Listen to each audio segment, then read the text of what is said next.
Hello all, welcome back once again to another interesting story under the Azadi Ka Amrit Mahotsav story series by Momish Musings.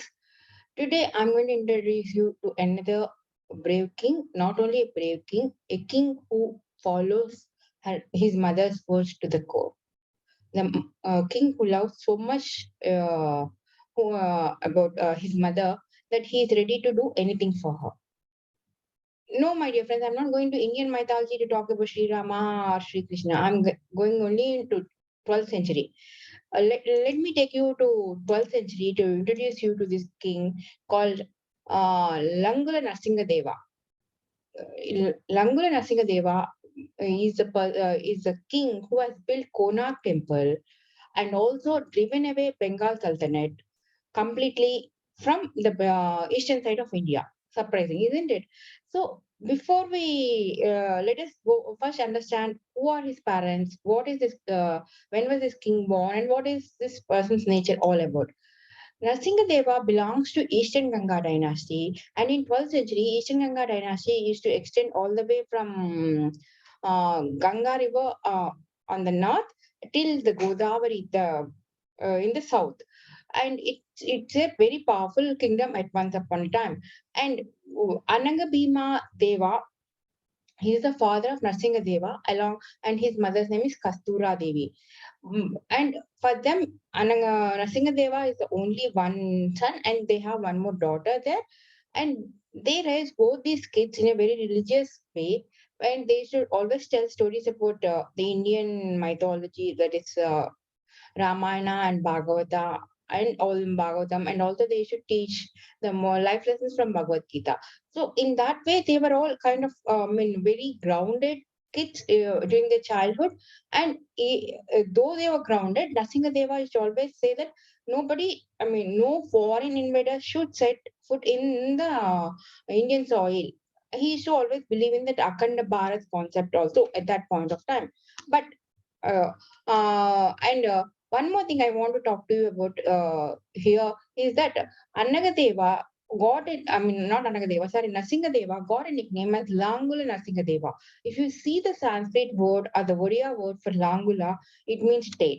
A human being cannot have a tail, isn't it, my dear friends? Here, the reason why he is being described as a person with tail is that Narasimhadeva walks. I told you, though he's a very grounded person, he wants to kind of show his aggression on the people who has committed any mistake, or people who are not native of soil coming to trying to occupy this his motherland. So in that aggression, when he he walks very fastly, it seems, and he loves wearing long robes when compared to all the other kings from the Eastern Ganga dynasty. So his long robe is to flow, it should always touch the ground. And then when he walks very fast, the long robe is to float in the air, giving him the impression of him having a tail.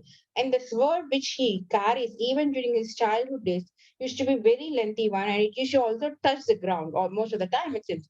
So, considering both these accounts, people started giving him the nickname or the title saying Langula Narasingha Deva. Interesting, isn't it?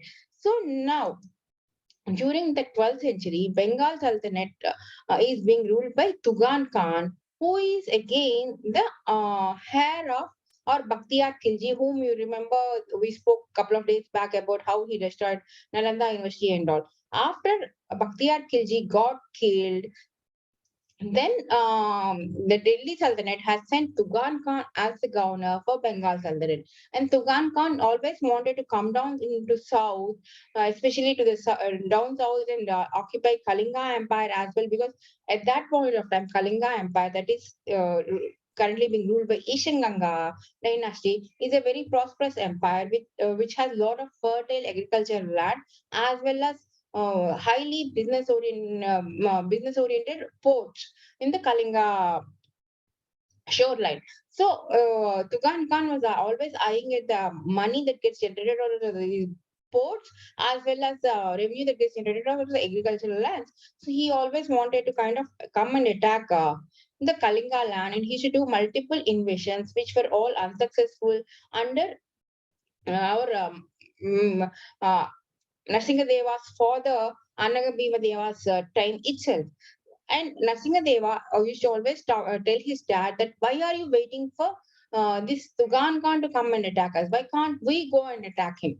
But unfortunately, Nananga Bhima Deva was never of the thought idea that we should be doing the attack in advance. Rather, we should be good enough to defend our own country. And we should be always doing good to the people who are dependent on us. If we start going and attacking others, then what happens is our energy will be spent on the warfare, the war administration, the military strategies, and stuff like that. And then the welfare of the people who are depending on us will be neglected, which is true, in fact. So he's of that philosophy, whereas Narasimha Deva is of this philosophy, saying like if enemy has tried once, he'll definitely come for the second time. So before he comes second time and attacks us, we should go and smash that enemy and remove him from completely. Which is again you can say the hot-blooded young man's theory, but whereas the wise person, his father, doesn't want to act accordingly. So there was a tussle, but that was not a big tussle that created a difference of opinions. And slowly, our Narasimha Deva got to the age where he was given the throne, and he became the next ruler of the Kalinga Empire. And as soon as he became the empire, he started doing. I mean, he was getting into the wars with all the other small kings from the Bengal Sultanate as well as from Tugan Khan. So he really got fed up. He said to his brother-in-law, Paramananda Deva, as well as his dad, everybody saying like he's going to attack Tugan Khan. And he collected all the Hindu kings who are in the vicinity of the Kalinga Empire and said that if our kingdoms have to be stable, we need to go and attack Tugan Khan and destroy him. And the moment he started having all these meetings with different Hindu kings in 1247 AD, and he started arranging for all the warfare stuff. Dukan Khan heard this news and he tried uniting all the Muslim rulers or the governors from the Bengal Sultanate asking for their help. And some people agreed, some people didn't agree. But whatever may be the case, Narasimha Deva has attacked the rare province of the Bengal Sultanate. At that point of time, the Bengal Sultanate was divided into two provinces by the river Ganga. One is the Rar province, which is in the south, in the southern part of the Ganga bank, and the northern part of the Ganga bank's province is called Warendra province. Both these provinces were united by the fort, which is called Lucknowti Fort, which is in the Raw area near the current Bangladesh border. So, as in the first attempt itself, Narasimha Deva could capture the commander who is ruling the Rar province and kill him. And he started moving towards the Lucknowti Fort, which I told is currently in the Gao area in the Bangladesh border, right? So he went and attacked Lucknowti Fort. By the time Narasimha captured Raw province itself, Tugan Khan sent a message to Delhi saying, "My forces are not sufficient. I'm getting into the war with another brave king, Hindu king. So please help me." But by the time Delhi Sultanate could act upon it, Narasimha Deva has gone ahead and attacked the Tugan Khan in the Lucknowti fort, and he captured Lucknowti fort as well. And of course, there is an interesting twist here how he captured Lucknowti fort. When the first time when he went to capture Lucknowti fort, the Bengal Sultanate or Tugan Khan's army started giving a vicious attack on them, and they were kind of attacking them very fiercely. So, but our Narasimha Deva is the king who doesn't want to lose the battle, right? He has used the military strategy in a very wise way where he gave a tough fight for some time and then he acted as though he's retreating. The moment he started retreating from the Gaur area, he started moving towards into the forest, which are being covered with hills. And just like our Rani Durgavati or other people who had fought in the hills, he used a similar strategy of guerrilla warfare, digging the mopeds where people were bunkers, where people were hiding in those bunkers, attacking the Tugan Khan's army. And Tugan Khan army couldn't fight in those dense forests, which are surrounded by hills, valleys, and the rivers. And they had all lost. The amount of damage done to Tugan Khan's army was so huge that Tugan Khan had just 100 a handful of people who were, basically his security guards, and he fled to Varendra. And then, even after capturing the Lucknow fort, our hero, Narasingha Deva, was not satisfied with it, because he knew that if he returns back now from Lucknow fort back to his homeland, that is the Kalinga Empire, tomorrow or day after tomorrow, Tugan Khan is going to get more army from Delhi Sultanate and more support from Delhi Sultanate, and he's going to attack him later. So he went ahead, he marched into Varendra area province, and he started attacking Varendra too. And in fact, he captured Varendra as well. So the entire Bengal Sultanate came into his hold completely. And after that, only he returned back to his Kalinga Empire. And his victories in both Varendra province, Ra province, and on the Lucknow fort are captured in various inscriptions in the temples from Orissa, and the Puri temple, Konark temple, and stuff like that. In fact, he was given the Narasimha Deva was given the title also called Yuvan Avani Vallabha. Yuvan means the Muslims, the Bengal Sultanate, has been captured and their entire land has been seized. The Vallabha is the king, Avani is the land. Their entire land has been seized by Narasimha Deva, and that is why he was given the title Yuvan Avani Vallabha. And then actually, then the inscriptions in the Konark temple, in the Puri temple, state the fact that the Ganga herself has been blackened to such an extent because of the flood of the tears from the wife from the wives of the Muslim army people, or Muslim ones, that is the Muslims who got killed, who got captured in the Lucknow battle, and whose husbands have been killed by the Narasimha Deva's army. See the difference here, my dear friends. This is one point which I want to highlight it to you all. Whenever the Afghanistanis or the Turks or anybody comes to invade India, and when they capture the Hindu kings, they always say that the blood was flowing on the cities like rivers, the blood bath. They talk about all the gory things. Here, obviously, the blood would have flown on the land. So many people got killed, but still, our kings have mentioned it in such a beautiful way that they were only talking about the emotions of the ladies. They didn't ill-treat the ladies there. They didn't misutilize the slaves or anybody whom they captured. They gave whatever dignity that is due for them as fellow human beings. They only told about the emotion, the grief which the ladies were going through at that point of time because their husbands got killed in the war. Beautiful, isn't it? And and then after this war, he returned back to home, and he started working on the other typical empire administration activities. He was working for the benefit of the people, and also he was getting some attacks from the Kakatiya kings from the down south and all that stuff. He got busy. But by that time, it's around 1247 AD, the Delhi Sultanate woke up, and then they sent, which is like a couple of years after Tugan Khan's initial message. Okay. So Delhi Sultanate sent a new governor to Bengal Sultanate called Ikhtiar bin Uddin Uzbek. And Uzbek came to Bengal Sultanate, and he has,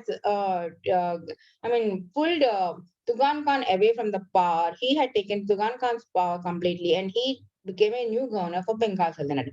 As soon as he became governor of Bengal Sultanate, he tried getting Varendra into his control, in which he could succeed, because obviously it's far away, and the Narasimha Deva's army was not completely stationed there. And then he started raging more and more wars with Narasingha Deva. And in fact, a famous Persian travel logger Minhas has captured all more details about all these wars in his book, the famous book which we always refer whenever we talk about any Afghani invasion or anything like that, right? The Zabak in Ainasiri.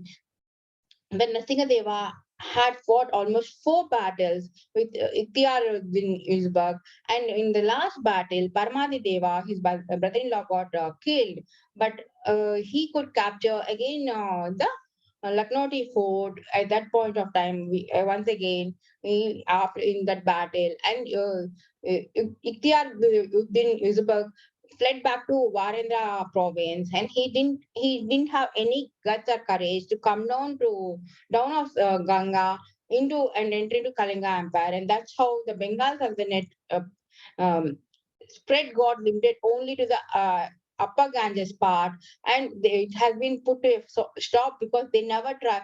I mean, this Sultanate people never tried entering down South India. So Narasimha Deva is the main instrumental person who has put a full stop to the Bengal Sultanate chapter in the South Indian region. After all this, when he went back home and he told his mom that yes, I could really stop the Muslim invasion to our Kalinga Empire, his mother Kastura Devi has asked him one small help, I mean wish, which is in fact to build a Konark temple for her. And I mean, to build a sun temple in Konark for her, not Konark temple. It was not known as Konark temple at that point of time. And then Narasimha asked, why do you want me to build a sun temple alone? And for that, Kastura Devi mentioned that his grandfather has built the Puri Jagannath temple. And after that, when she and his dad, Ananga Bhima Deva, got married, they were not having kids for so long. And then they heard that and this first rays of sun touches the Konark in India completely. And if we go and meditate there, we'll get a lot of powers because of the sun god. And they went and prayed to the sun in the Konark village, and that is how they were blessed with such a ferocious boy who is I mean, he's a very noble administrator, brave warrior, and a good-hearted person. So, because of that, she wants to offer her. She wants to offer her this thing as a return. This thing for sun god, saying like yes, she is very happy with his blessing. So, hearing that, Narasimha called around 500 odd sculptors from all over the country, right from the Chola kingdom, Chera kingdom, Pandya, Kakatiyas, everywhere, wherever he had ties. And he assembled all these 500 sculptors and asked them to build a beautiful sun temple. And when they started building, that's when they realized that there is no basically people who do sun worship in India at that point of time. And the people who really do sun worship at that point of time are situated in Iran. So he went all the way to Iran, convinced a couple of the priest families or the Brahmin families who were living there, who were doing the sun god worshipping, and he got a couple of the families from there and asked them to start worshipping prepare the idol and worship the sun god there. And it is, I mean, it's been noted in various travel logs or in the various historical references that there is an idol which floats in the air because of the huge ruby red magnet that is put on the top of the dome here. And that magnet used to actually steer all the ships that come to the Konark port or even the Puri port in the Kalinga Empire. But by the time our historians could go and get to know about this temple in the later part of the 17th century. By that time itself, the ruby red magnet was half broken, and the idol inside the temple is lost. So nobody knows what happened to these idol or what happened to the other half of the ruby red magnet. And there are so many mysteries that keep surrounding this Konark temple and why it was abandoned after such a hard ship that all the king and the sculptors have faced in building this. beautiful temple. Anyway, it's still a UNESCO heritage site even today. Most of the people flock to it to visit and basically admire the beauty of the temple, admire the beauty of the sculptures. Though that idol is not there, people still do worship sun god from there. So that is the beautiful legacy which King Narasimha Deva has left for the future generations. And the life lesson which, in fact, we all can learn from him is that, I mean, we cannot wait for somebody to come and give up what is due to us. If we think that it belongs to us, we need to wage a strong war to make keep that to ourselves. We cannot let somebody else come and pick it up from us. And then wherever we grow, how much ever big we grow, we need to listen to our parents' words. So these are the two life lessons which I want to share for today, and that is all the story for today, my dear friends. I hope you liked it. You enjoyed today's story. Tomorrow, let us meet with another interesting story. Until then, bye bye. Have fun.